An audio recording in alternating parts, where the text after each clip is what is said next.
What it did also was it led to us developing a protocol, a specific, unique, fast protocol developed for the police, but that could be easily adapted to other emergency services.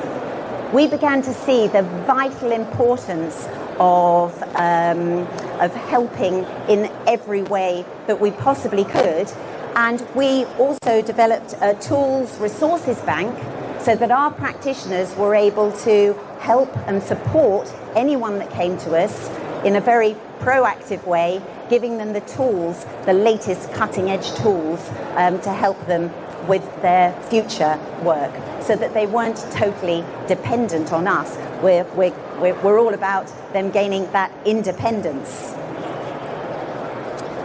Our work is always carried out in extreme confidentiality, but I've been given permission to share one case study with you anonymously. So the initial and also the gender are irrelevant.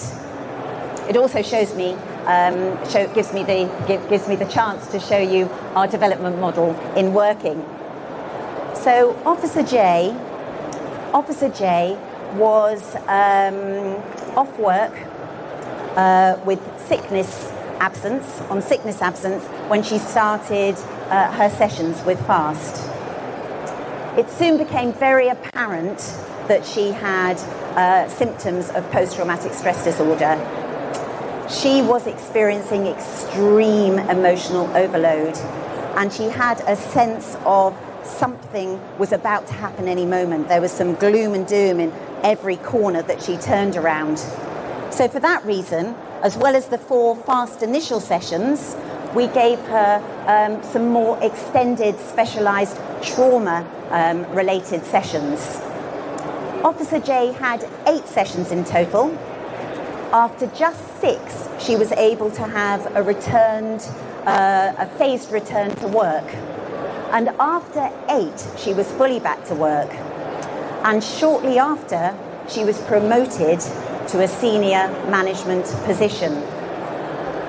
We also offered her some safety net sessions, some transitional sessions, so that she could use them if and when any traumatic situations turned up at work, or anything at all that triggered her that needed a little bit of support and nipping in the bud. But actually, after a long-term follow-up and a year later, she hasn't needed to take any of those safety net sessions. So with results like that, perhaps you can see why we are so keen and passionate about carrying on with our work. Also implementing those small changes in that perception to continuous traumatic stress responses, and expanding our work with the protocol and the tools that we've developed as a result that we know work. So we believe as well that in actual fact the ultimate proactive move would be working with perhaps emergency service recruits. If we could get something proactive that worked as a module in the initial training of police recruits, then that could act as a preventative. And that preventative, those tools that we could give them, could actually prevent trauma becoming a problem in the first place. Hot off the press news, last Monday, our researcher Sunita Patani carried out such a module with Year 3 police officer recruits at Chester University, and it was really well received. It went to show just what an enormous difference 1 3-hour module could make to those officers there, and of course don't forget all the knock-on effects that would have. We're hoping that will pave the way for us being able to design and deliver even more of such courses in the future as a proactive preventative. We know that if these small changes were implemented in the development and training around all Blue Services workers, that would not only lead to a massive change, long-standing change to the individual concerned, and of course not forgetting the families of those individuals. But think about the incredible knock-on effect these positive changes could have with those who would then be able to serve better the general public. For colleagues, it would create teams that could be truly supportive, that actually would accept that the stress created by traumatic situations was completely normal, a completely obvious response, instead of having that stigma attached that means that we've got to hide it away. For employers, well, it's enormous. Less stress, less absence leave, sickness absence leave, which can cut down enormously on costs, including that of covering those costs. Greater retention of staff, which means that there has to be less spent on recruitment in the first place. Also, a lowering of presenteeism, which is enormous because presenteeism can cause sometimes some very costly mistakes. We believe that what we're offering is effective, cost-effective, and an amazing return on investment. We know that there's a certain pot that is put aside for mental health, and we want you to get the most out of that pot and be able to reach as many individuals as possible and make as much of a difference as possible with that pot that you have.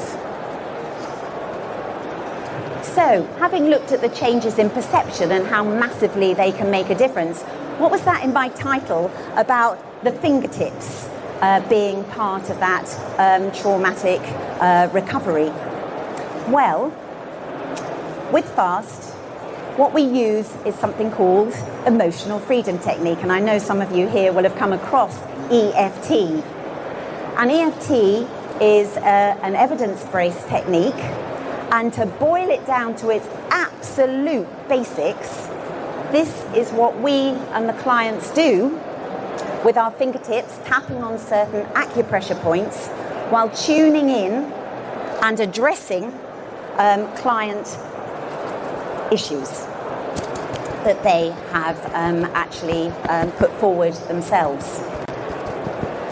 Now that might look a little bit pink and fluffy, and it might even smack of snake oil, but I can assure you it's absolutely not. As well as our own research and our 29 months of putting it into practice, there's an existing and ever-going bank of scientific research around EFT, and it's being called a groundbreaking, cutting-edge tool and the next wave therapy.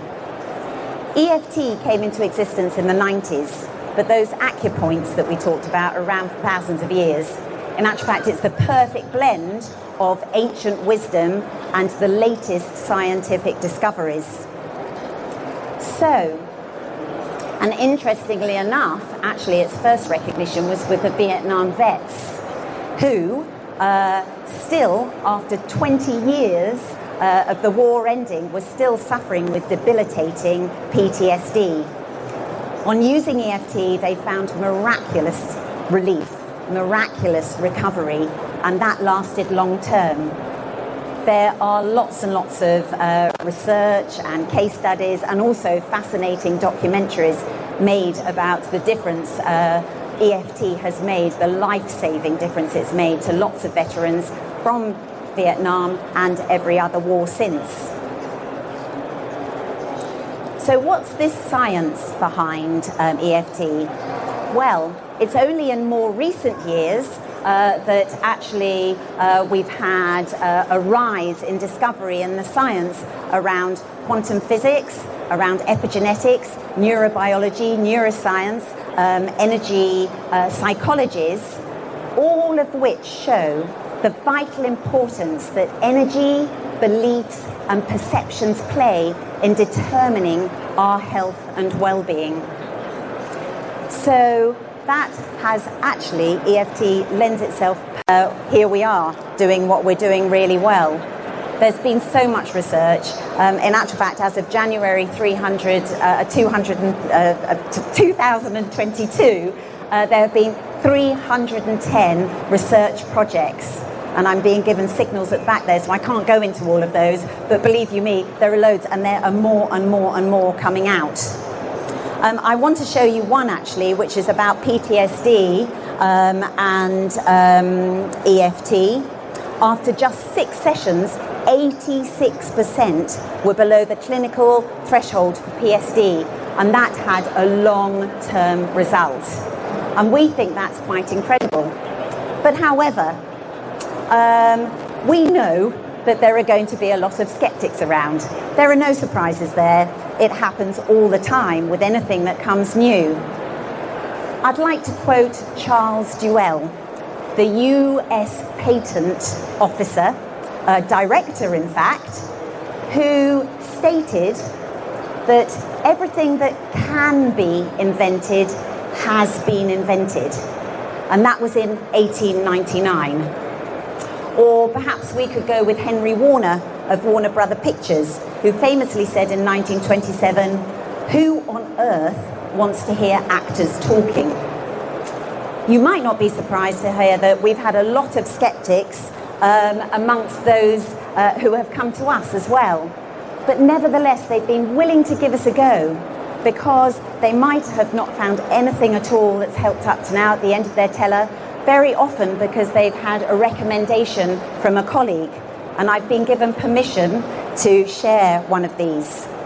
Very quickly, even though that I'm a skeptic and a cynic, I found the sessions absolutely extraordinary and am massively grateful. She went on to say that she felt like she wasn't heading for an early grave anymore. It was amazing, that one. She had 4 sessions. So can I just ask you to give us a go, to give FAST a go? We know that what we do works, and there's a growing number of people who also know that that is, many of whom have experienced EFT for themselves. Here's another one that we got recently that was very encouraging. So just in summary, I want to leave you with these thoughts. PTSD is not the end of life. It can be fully recovered from. PTSD is reactive. CTSR is proactive. Both have an incredible, important role, but CTSR, continuous responses, is much more relevant for the emergency service and this continued situation they're in.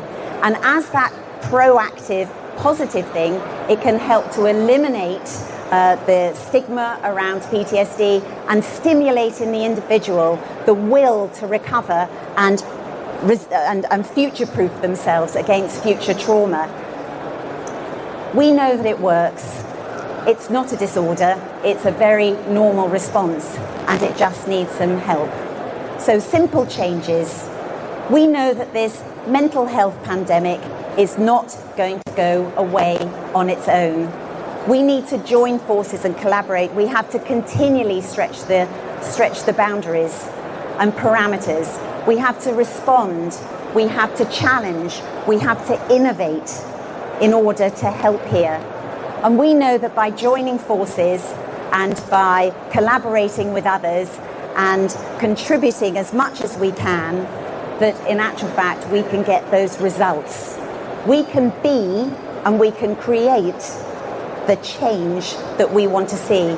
In fact, must see for the continuing future, healthy future of our emergency services workers. So I want to thank you very much for being here and for listening and in fact hearing our FAST message. We'd love to have a conversation, so thank you so much for your attention.